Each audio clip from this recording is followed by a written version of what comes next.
Definitely. What about retention? What do you do to try to retain employees, and why is that so important than rather just firing someone and getting someone else and then a couple of years later getting someone else? Like, how important is retention for an organization? Yeah, it's huge. I mean, it's for our company right now, it's one of our top goals, especially in restaurants. It's super high turnover.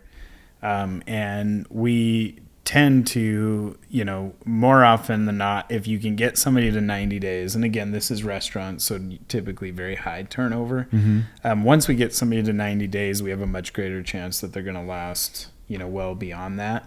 And so while maybe a lot of organizations aren't on quite as short of a cycle, I think everybody agrees you certainly lose momentum when you lose somebody in a position. Yeah.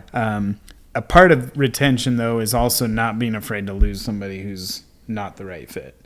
Mm-hmm. Sometimes it's just, there can be various reasons. It doesn't always have to be this huge mistake that somebody made. It can just be a conflict of personalities or just not the right fit.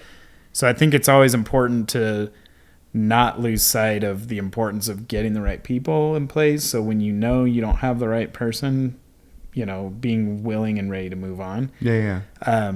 But the retention piece is huge, and I think it goes back to what we were talking about before. People don't leave their company when they feel valued, when they feel cared about.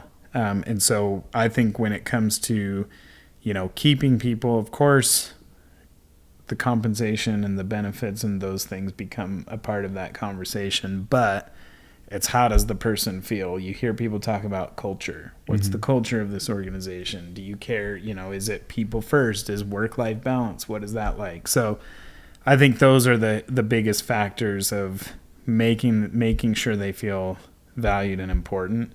And then knowing that, if you are successful in doing that, then the likelihood of them staying long-term is much higher. Well, I hope you enjoyed a little segment of the interview I had with Jermey Sanchez talking about human resources. The full interview is actually on our Patreon page. Patreon is a monthly subscription where you join and can get bonus content and exclusive content just for you as a church leader. But it not only helps you get access to content, it actually, by subscribing, helps us provide more resources into more church leaders. So thanks so much for your support, and go ahead and check it out with the link below.